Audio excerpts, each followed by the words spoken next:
Bom, gente, tô aqui para fazer uma live de introdução, tá? Ao assunto que a gente vai estudar durante alguns dias, né? Que é a carta aos Romanos. Vou fazer essas livezinhas aqui, tentando ao máximo chegar em 1 hora, no máximo 1 hora e 10, tá? Sobre cada capítulo, né? E se possível, se eu não conseguir terminar um capítulo em uma live, eu complemento na outra live, né? Então, essas lives aqui são sobre a carta de Romanos, tá? A carta de Paulo aos Romanos. A gente vai estudar bastante a Bíblia. Então, eu recomendo que você tenha a sua Bíblia em mãos quando for assistir as lives. Se você não puder acompanhar ela, né, ao vivo, eu peço que você se inscreva no meu canal. Tá lá no YouTube, é Gabriel Wesley. Você entra lá, se inscreve, que assim que eu terminar a live, eu vou baixar a live, editar e postar no canal, tá? Então, a gente vai tirar um tempo de estudo na carta de Romanos, a gente vai mergulhar mesmo no assunto, no estudo, né, na parte de versículo por versículo, a partir da live de amanhã. Hoje eu quero dar um panorama geral da carta aos Romanos, né, um pouquinho sobre Paulo, falar um pouquinho sobre ele, e o que é que a gente vai encontrar durante toda a carta, tá? Eu quero que vocês entendam de maneira simples e de maneira eficaz que a Bíblia, ela é um livro que ela vai revelando um pouco do caráter de Deus ao longo de seus versículos, tá? Então, como é falado no meio acadêmico, entre estudiosos e entre pessoas que pregam, né? Ela é uma revelação progressiva. Ela vai se revelando, né, de forma progressiva. Então não tem como você ter uma revelação de Deus de maneira concisa, de maneira forte, baseada realmente na palavra, se você não lê ela de uma maneira total, né, ou de uma maneira completa. Não tem como. Da mesma forma, não podemos pegar alguns versículos da carta de Romanos e querer basear uma doutrina naquilo, porque a carta de Romanos tem um propósito específico. E é justamente essa carta maravilhosa escrita por Paulo que vamos estudar. E você vai ver que a carta ela é muito recheada de bases doutrinárias fortes, tá? Porque a carta de Paulo é tida como uma carta onde vai basear um pouco dos fundamentos da fé cristã. Então, para você ter uma ideia do quão importante é a carta de Romanos, né? Ela inicia ali depois de Atos. Depois de Atos começa a carta de Romanos e vai às cartas de Paulo. A primeira carta de Paulo que aparece na Bíblia é a de Romanos, tá? Não de forma aleatória, né? Eu acredito que pelos anos que ela foi escrita, ela não é a primeira, né? A primeira provavelmente foi a de Tessalônica, mas ela foi a primeira em questão de base doutrinária, né? Onde Paulo vai praticamente discorrer um pouco da doutrina que ele ensinava de maneira mais firme. Então, quando vamos ler a carta de Paulo, quando vamos se deparar com os textos que Paulo escrevia, tem que entender que ele usa termos iguais em outras cartas para explicar o mesmo assunto. Então, a gente vai ler todo o livro de Romanos e vai discorrer o ensino em cada versículo, em cada live. A gente vai falar sobre cada ponto específico da carta de Romanos. Mas vamos usar a Bíblia toda para poder entender o que está sendo dito ali de maneira clara, ok? Então, a primeira coisa que você tem que aprender é que a carta foi escrita por Paulo, tá? Durante o período de 58 a 60 depois de Cristo. Então, ela foi enviada a Roma através de Febe, né? Tá escrito dela em Romanos 16:1, lá no finalzinho, Paulo fala assim, ó, recomendo-vos a nossa irmã Febe, que é serva da igreja que está em Cencreias. Então, Febe é quem recebe a carta, né? E vai agora mostrar essa carta aos irmãos de Roma, ok? Nesse período aqui, Paulo não tinha ido a Roma ainda. Ele ainda estava em Corinto e ele escreve essa carta aos irmãos de Roma, querendo ir para lá. Ele fala isso, né? Que ele desejava ir para lá para compartilhar alguns dons, né? Então não acho que Paulo visitou Roma e depois escreveu o que estava vendo em Roma. Não, ele escreveu antes de ir para Roma. Ele escreveu para os irmãos que estavam em Roma, tá? Para dar para eles os fundamentos daquilo que Paulo acredita como base de fé, ok? Então, esse Paulo, que é o escritor da carta, ele vai se encontrar primeiramente lá em Atos capítulo 8, no versículo 1. Na verdade, no versículo 59, se eu não me engano, de Atos 7, já fala sobre ele, né? Quando Estevão é apedrejado e fala que Saulo fazia parte daqueles que estavam no momento ali do apedrejamento. E lá no versículo 8, ou capítulo 8, versículo 1, fala assim, ó: naquele dia levantou-se grande perseguição contra a igreja que estava em Jerusalém, e todos, exceto os apóstolos, foram dispersos pelas regiões da Judéia e de Samaria. Aí vai contar um pouquinho da história de Estevão, né? Aqui no capítulo 8 de Atos. Só que nesse momento aqui estava tendo uma perseguição da igreja. E Paulo foi um dos que perseguiram a igreja, né? Esse mesmo Paulo que está escrito como Saulo. Mas, gente, não achem que foi uma mudança de nome devido a um momento de revelação que ele teve. Então, o nome dele era Saulo, mas pela graça de Deus mudou o nome dele para Paulo. Não foi assim não. Ele era Saulo porque ele era um judeu fiel ao judaísmo. Então ele seguia os seus costumes hebraicos, tanto no seu nome quanto na sua fé judaica, tá? Quando Paulo se converte e vai agora pregar para os gentios de fala grega, ele se apresenta como Paulo porque era o nome dele em grego, tá? Só isso. Não tentem trazer mistérios para o nome dele. Então, o mesmo homem que está lá como Saulo é o mesmo homem que se apresenta como Paulo nas suas cartas. É a mesma pessoa. A diferença é que ele, sem Cristo, era o perseguidor da igreja. Era aquele que perseguia para prender eles, né, e possivelmente matar. E ele agora com Cristo muda totalmente sua conduta, sua vida. E ele vai agora ensinar, né, as pessoas como viver pelo Evangelho. Então, lá em Atos capítulo 9, versículo 1, vai falar assim: Saulo, porém, respirando ainda ameaças e mortes contra os discípulos do Senhor, dirigiu-se ao sumo sacerdote. Então, ele fazia isso, ele queria perseguir a igreja, né? Esse era Saulo, tá? Ele foi da tribo de Benjamim, um judeu israelita de verdade. Então, ele tinha base suficiente para argumentar com os irmãos judeus, tá? Da sua carne. É por isso que quando a gente vai ler, por exemplo, lá em Romanos 11:1, Paulo fala assim, ó: por acaso rejeitou Deus o seu povo? De modo nenhum, porque eu também sou israelita, da descendência de Abraão, da tribo de Benjamim. Então Paulo está falando que Deus ele não rejeitou o povo judeu. Ao contrário, Deus ele veio para os judeus através de Cristo, mas os judeus o rejeitaram. E agora ele vai mudar o plano para trazer o evangelho para os gentios. Porque no plano de Deus era para o judeu se converter e pregar para o gentio. Mas o judeu ele rejeita Cristo como seu Senhor. Ele continua nas suas práticas religiosas judaicas.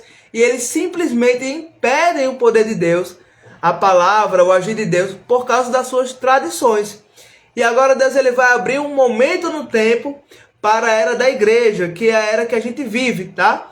A gente só pode estar vivendo essa era por causa de Cristo, certo?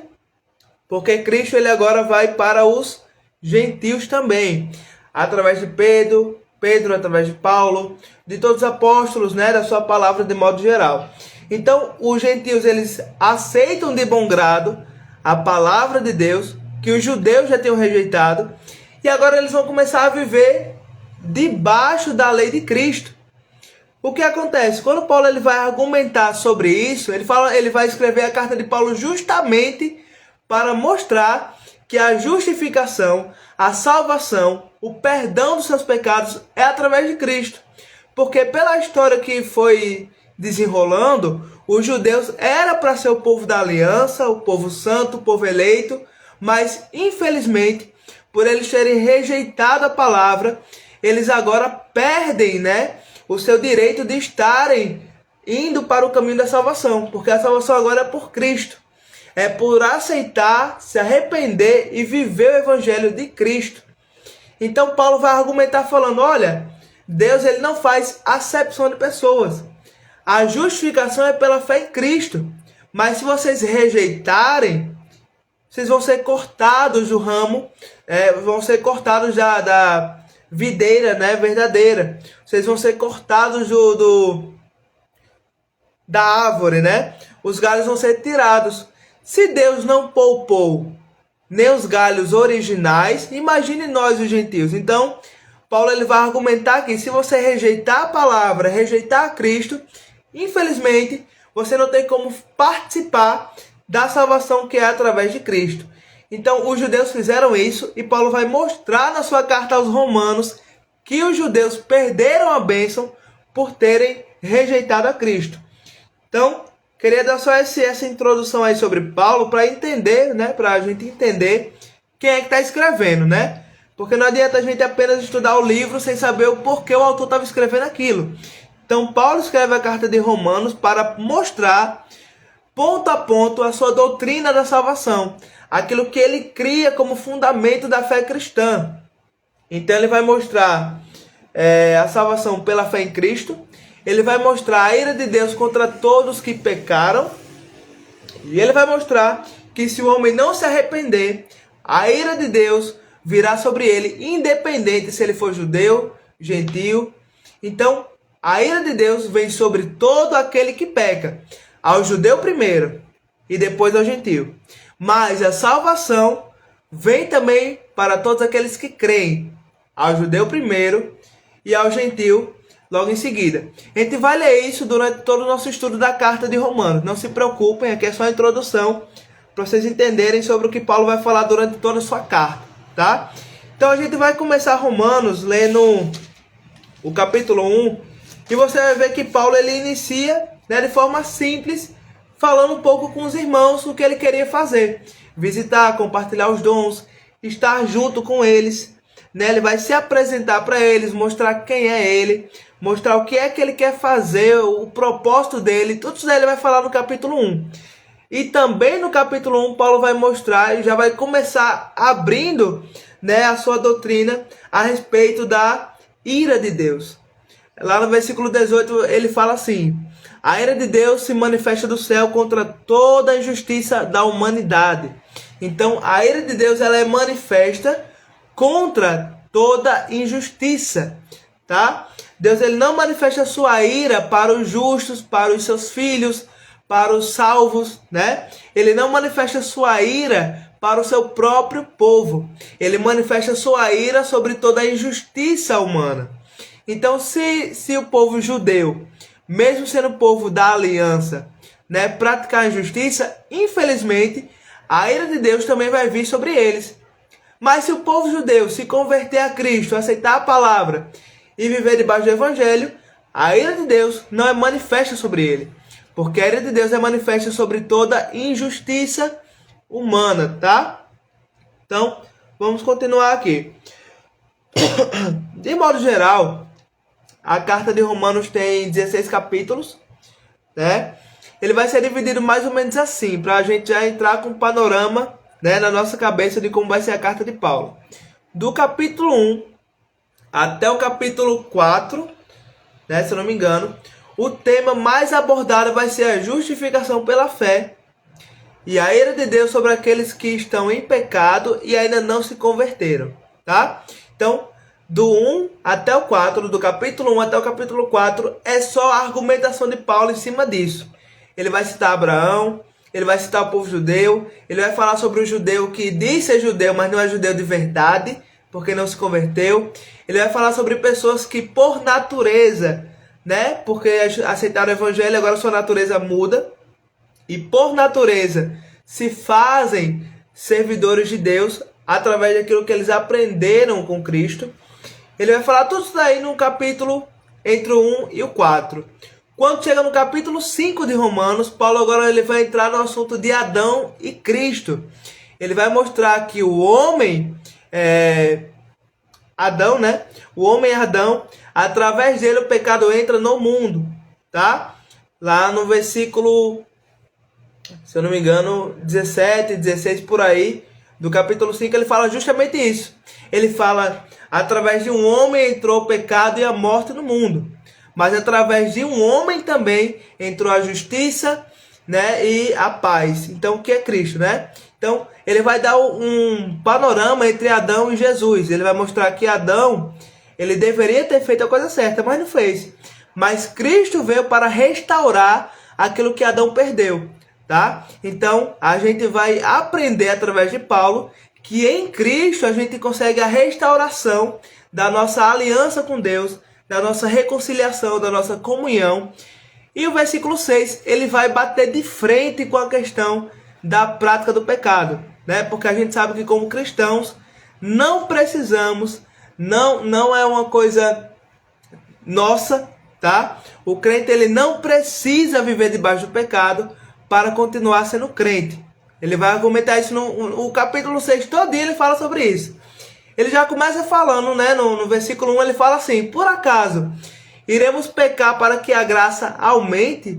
Aí ele responde: de maneira nenhuma. Nós que já morremos para o pecado, como é que vamos viver com ele? Então Paulo vai argumentar que o cristão não precisa viver debaixo da lei do pecado mais. Nós não somos escravos do pecado, nós não somos escravos daquilo que a Bíblia fala que é a lei do pecado e da morte. Nós não precisamos viver debaixo do pecado mais. Agora vivemos através de Cristo, livres do pecado, justificados pela fé, livres, né, da escravidão que o pecado vai colocar.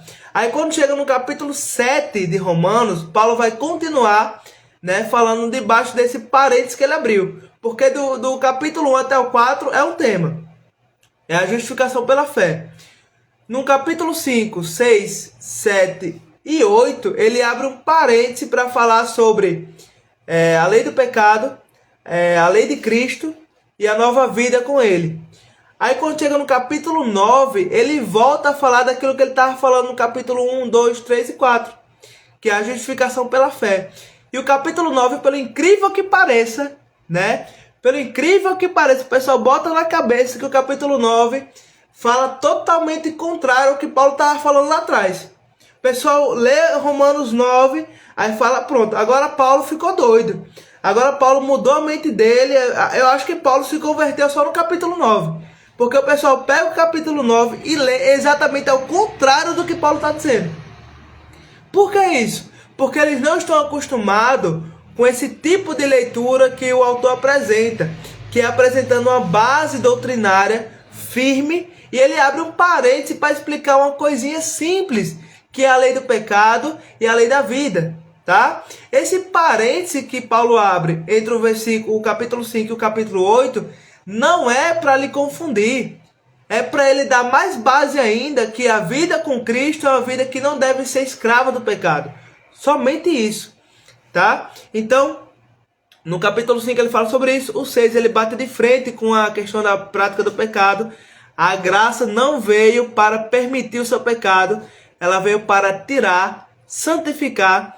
Ela é um passaporte para você viver livre do pecado, né? Tem muita gente aí por fora achando que a graça é um passaporte para pecar. Isso é mentira. Isso é coisa do diabo, gente, pelo amor de Deus.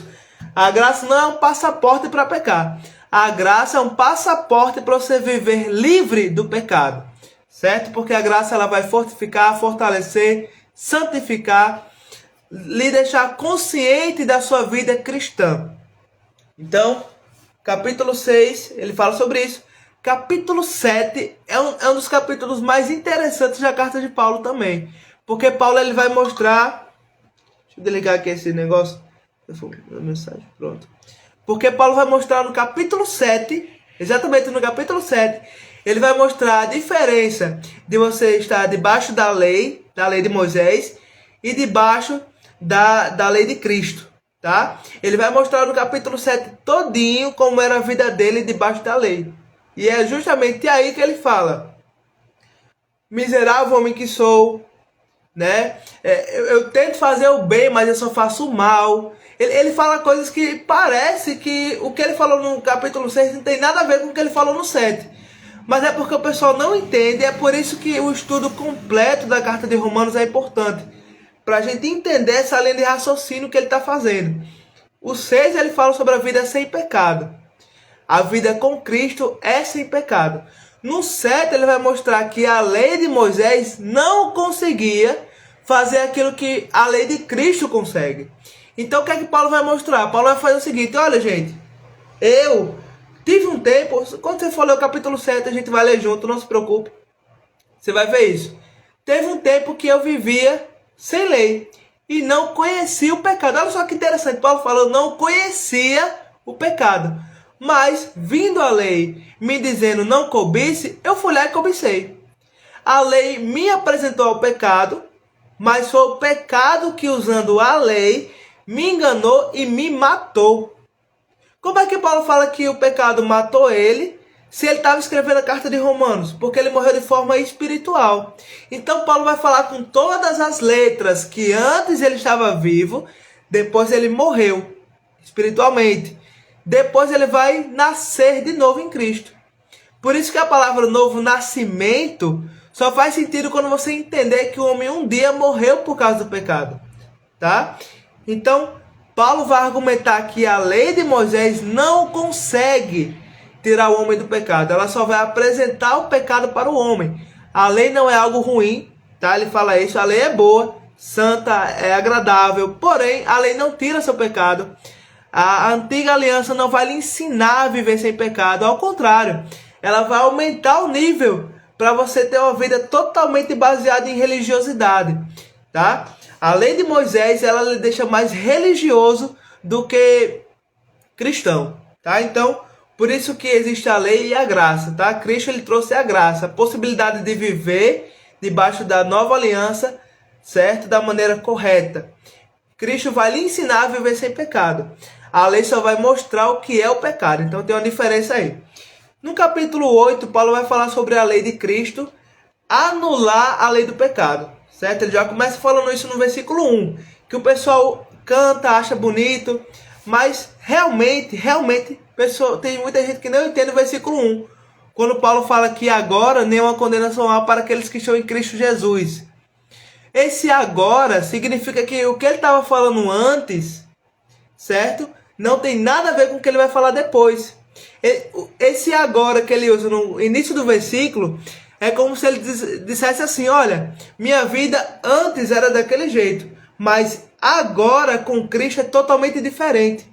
Então, agora, pois, nenhuma condenação há. A condenação que ele fala no capítulo 7, que estava debaixo da lei, não está mais em Cristo. É isso que ele está falando. Então, capítulo 8 ele mostra da justificação em Cristo, tá? Cristo nos livrando da lei do pecado e da morte. E ele vai falar um pouquinho sobre o Espírito Santo como o selo da nossa garantia de paternidade em Deus, tá? Nós somos filhos de Deus através da confirmação do Espírito Santo, né? O Espírito Santo ele nos dá um poder para ser feito filho de Deus. João capítulo 1, versículo 12 fala isso. Então, vai chegar ao capítulo 9, onde Paulo volta a falar sobre justificação. Ele fala o 9, o 10 e o 11 só sobre isso, tá? Ele volta a falar sobre justificação pela fé. Então não leia, gente, de forma nenhuma, não leia um capítulo, um versículo do livro de Romanos sem entender todo o contexto da carta.